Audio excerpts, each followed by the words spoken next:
What up? I'm a couple months late, but I finally made it out to the hour of devastation. I was talking about how much I love Amonkhet and how beautiful it is. And I forgot not soon after I came back to Magic and got a Amonkhet box fat pack. They released this, Hour of Devastation, when all hell broke loose. So I ain't seen what really happened. Might as well take a look now, huh?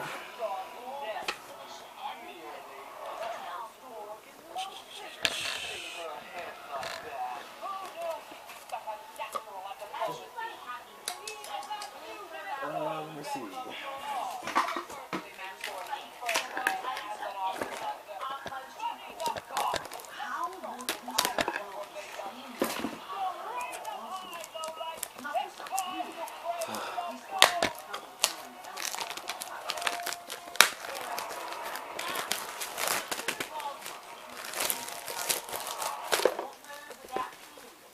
I'm very excited to see this.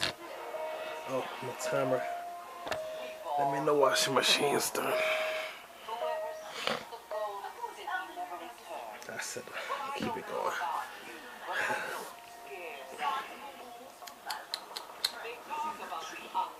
Nicole Bolas. I hear his name a lot. Seen a card or two.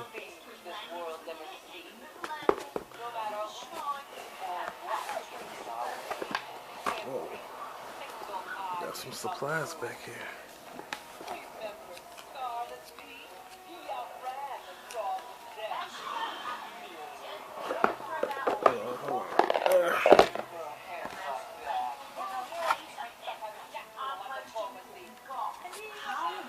Hello, Nicole.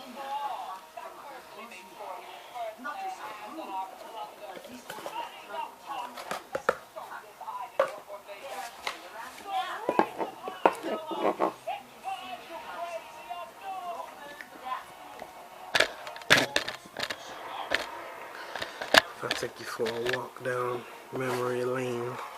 It's gonna be 20 minutes before the video starts. Hour of Devastation Mechanics. The Return of the God-Fearer.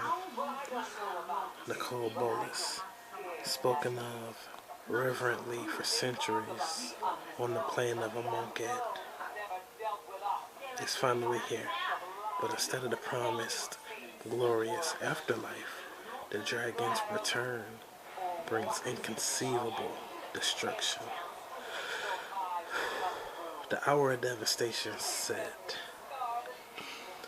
features cards that let you join the elite ranks of the God Pharaoh's undead army.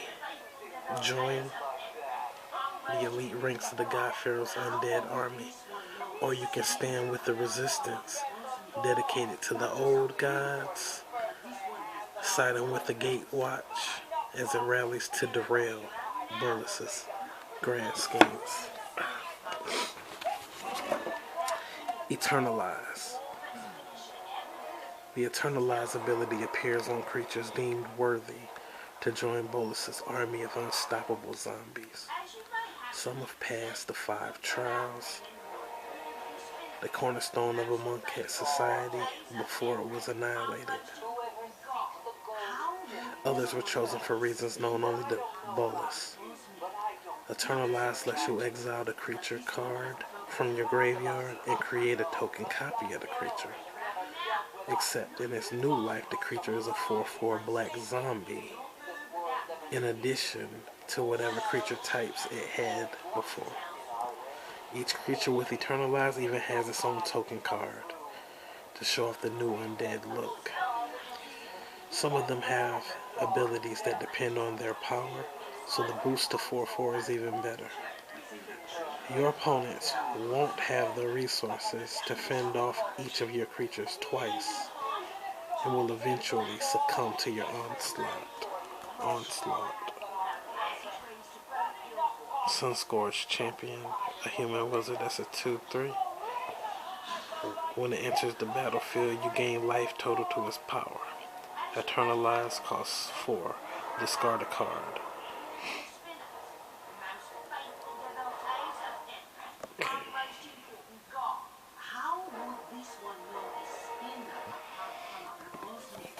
Afflict.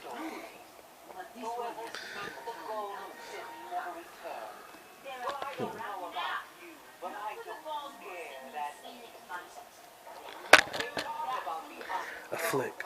The warriors of Bolus's horde are caustic in every way, especially the ones with the new Afflict ability. Afflict puts your opponents in a no-win scenario. They'll lose life regardless of whether they block or not.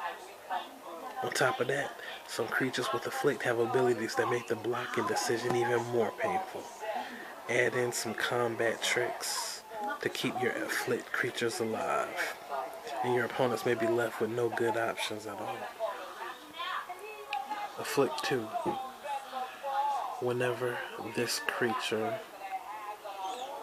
Come on now, come on.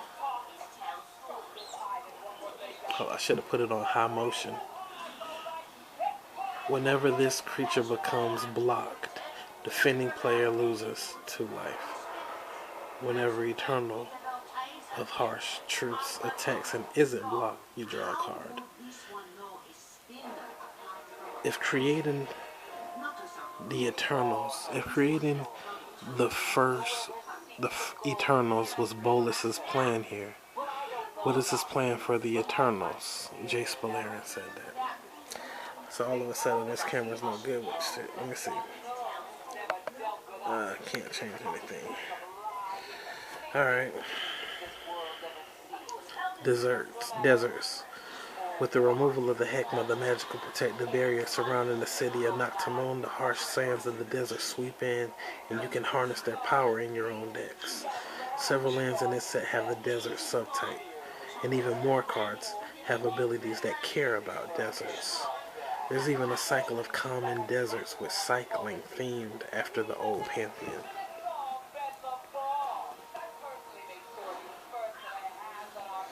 Gilded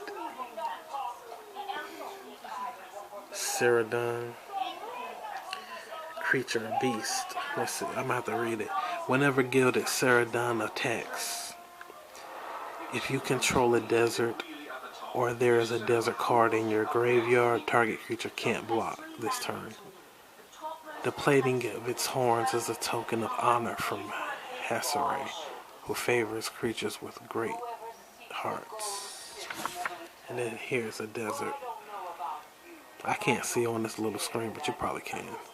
Desert of the Glorified enters the battlefield. Add a black to the mana pool. Cycling, pay 2, discard this card, and draw a card. Okay, the coolest cards. Amonkhet, the Truth Revealed. The city of Noctamon is an oasis in the desert world of Amonkhet. Outside the shield of the city's magical Heckma barrier, sandstorms rage, demons prowl, and the curse of the wandering turns the dead into marauding mummies that feed on the living. But within the barrier, a glorious civilization flourishes under the protection of a pantheon of 5 gods. Life is fed by the gleaming loops of river, which like the Heckma was a gift from the god Pharaoh before he left, countless years ago. Before his departure, the god Pharaoh instructed each of the gods to test the people in the 5 aspects of worthiness: solidarity, knowledge, strength, ambition, and zeal.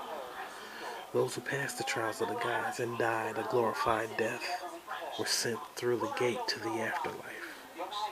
For generations, the living celebrated as funerary barges passed through the gates, believing that beyond was a wondrous place where the departed would wait for the god Pharaoh. But the teachings were a lie. The god Pharaoh is not a benevolent deity, but an ancient and villainous planeswalker. He manipulated the history and culture of Amonkhet to create a nigh unstoppable army of undead warriors, their skills preserved in death by the magical cartouches earned during the trials. Beyond the gate to the afterlife an expansive necropolis. Beyond the gate to the afterlife, an expansive necropolis holds thousands upon thousands of the worthy dead, coated in mystical blue lazotep and granted a final cartage. The eternal army awaits their God Pharaoh's command.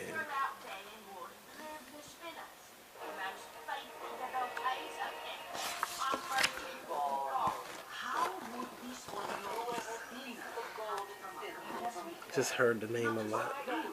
Don't know much. Nicole Bolas. Elder Dragon, Tyrant of Worlds, Mindbreaker, and now God Pharaoh of Amonkhet. The mighty dragon planeswalker, Nicole Bolas, is one of the oldest and most powerful beings in the multiverse. His life spans thousands of years and countless planes. He has incited battles, finished wars, devastated worlds, sundered time, and conquered death. Upon becoming a planeswalker, the power Bolas gained catapulted him to godlike status.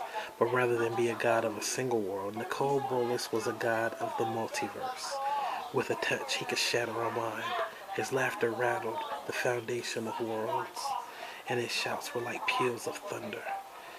He imposed his indomitable will on the mortals who crossed his path, and he eliminated any obstacle that dared to stand in his way. In ages past, Bolas ruled the empire of Madara on the world of Dominaria. He manipulated hundreds of years of history. It's always doing that.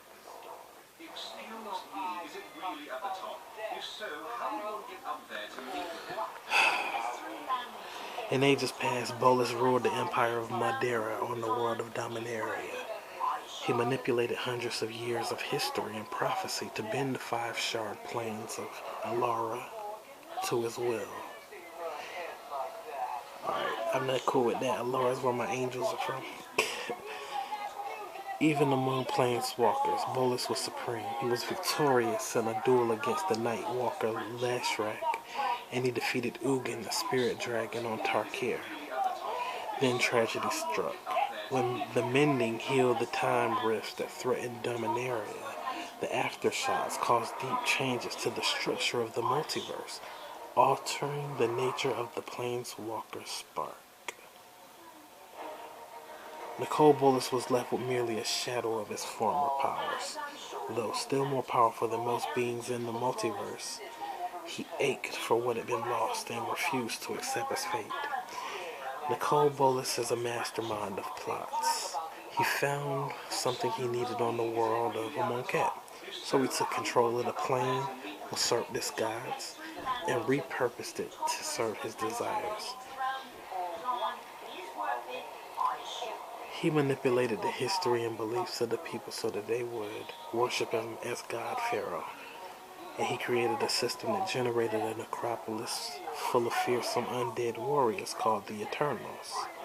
Now he has come to claim what is his and to destroy the rest.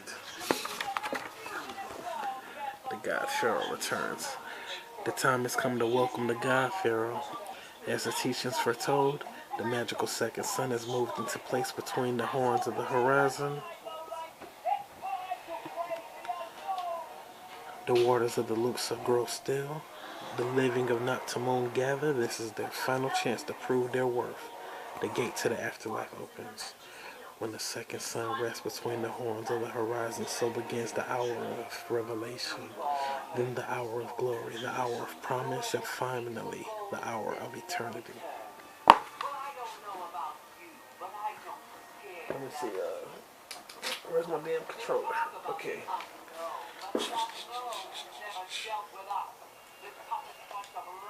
Yeah.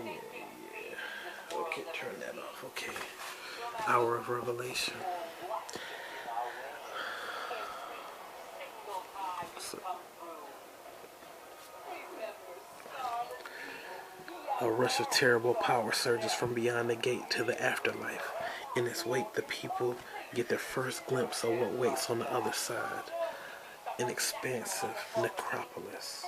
Lifeless corpses embalmed in hard blue rock fill countless chambers. A trickle of blood runs out through the gate and onto the Luxor River. It spreads, turning the city's waterways to blood. A great winged demon appears in the necropolis. Standing within it over an enormous tomb, the ground trembles. Shaking, the living argue over the meaning of what they witnessed. They look to the God-fearing's throne, but it remains empty. True wisdom comes with the understanding that all questions will be answered during the hour of revelation.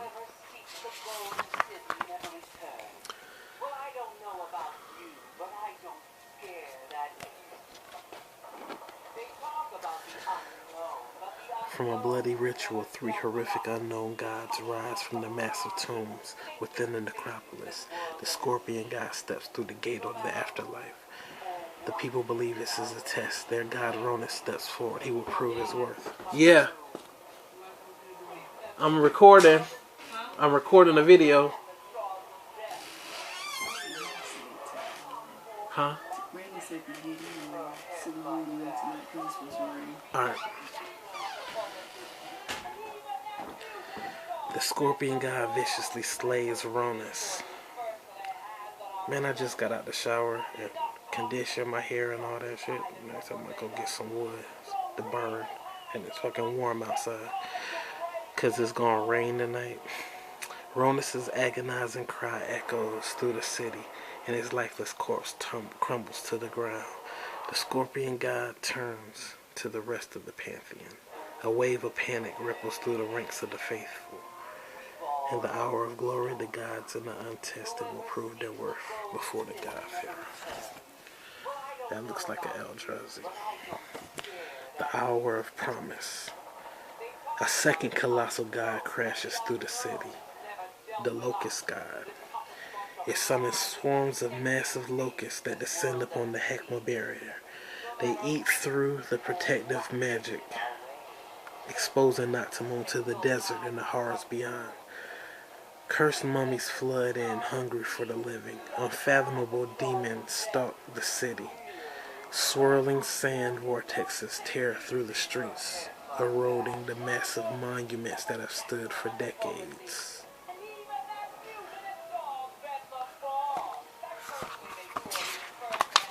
Come on now.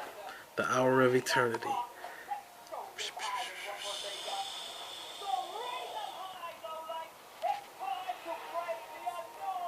A third monstrous god stands at the gate to the afterlife. The scarab god raises its lasso-tipped staff. Something stirs within the necropolis. As one, the embalmed bodies awaken and stand at attention. The army of eternal soldiers, each one a perfect specimen. Champions among mortals, trained by gods, raised to kill. The betrayal is complete. When all doubts have melted away, the worthy will meet the hour of eternity and earn a place at the God-fearer's side.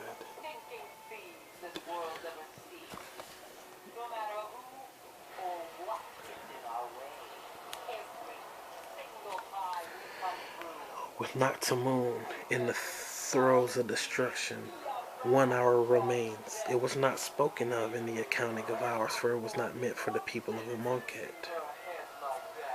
Nicole Bolas calls on the planeswalkers of the Gatewatch.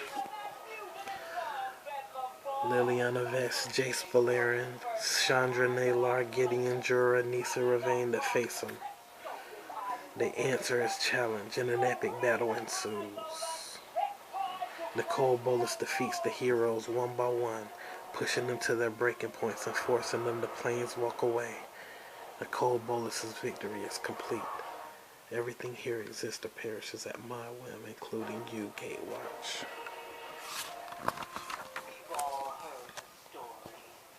Whoever seeks the golden city never returns. Well, I don't know about you, but I don't scare that. The Gatewatch may be gone, but the people of Noctimonde are strong. Like the Eternals in Bolas' undead army, the living citizens were also trained by their gods. Once they believed the greatest purpose was to prove their worth and earn a glorified death. Now, they know there's more. Life has become the ultimate goal. They must use the skills they learned in the trials to survive. Their mastery of solidarity, knowledge, strength, ambition, and zeal. will serve them as they fight the forces of their cursed world and the horrors the evil dragon planeswalker and the cold bolus has unleashed upon them. We got Samut, the Tested. Oh, that's all it's showing. Well, we only got 10 minutes into this, so since there's so little time, I'll go ahead and load some wood, come back and see what's up in here.